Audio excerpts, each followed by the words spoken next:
Free speech is a right to air one's views, no matter how treasonous or unpatriotic it may seem. But it can have alienating consequences, as the assertion unleashed by both the Philippine Coast Guard spokesperson and affirmed by the defense chief on fellow Filipinos who somehow lean toward giving the Chinese Coast Guard a pass on their dastardly deeds against the Philippine Coast Guard at the West Philippine Sea over the weekend. The full report from Patrick De Jesus. In a tweet, Philippine Coast Guard spokesperson for the West Philippine Sea, Commodore J. Tariela, called some Filipinos who are defending China's aggressive actions in our territory as a traitor and unpatriotic. He added that all Filipinos should unite in calling out China's unlawful activities in the West Philippine Sea and promote the nation's interest in resolving the issues peacefully. Defense Secretary Gilberto Teodoro Jr.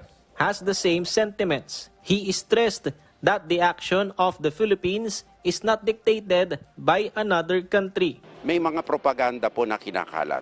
Hindi po natin alam kung saan nanggagaling. Baka po sa China, baka po sa iba.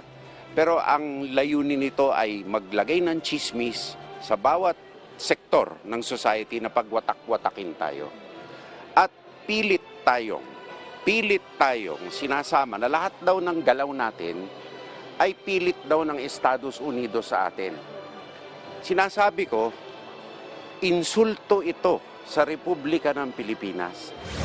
For an international security analyst, China is doing a gray zone blockade strategy. This is for the eventual destruction of the old and rusty BRP Sierra Madre, which China can take advantage of and have full control of Ayungin Shoal.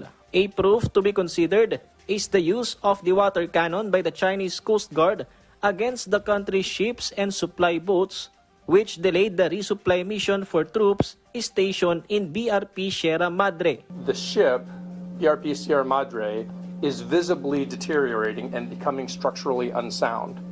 None of us in this room know when it will become uninhabitable, when it may break up, when it might slide off the shoal, when perhaps China could move in to rescue the Philippine sailors who are stationed there and all of a sudden gain control of the shoal. Other experts added that having joint patrols in the West Philippine Sea with like-minded countries can help. This can be done during resupply missions. Our supply ships should really push through. And maybe this is where we can maximize joint patrols and be shepherded by allies and friends as we resupply, not for the cause of war, but simply exercising our own rights based on international law on a military facility that is within our exclusive economic zone. On August 22 to 24, the ASEAN countries and China will resume talks in the Philippines pertaining to the Code of Conduct in the South China Sea. For retired Supreme Court Senior Associate Justice Antonio Carpio, the Philippines should assert its rights more on its own territory in this meeting. We will not agree to a COC that excludes the arbitral award. Let's go there, but state our position.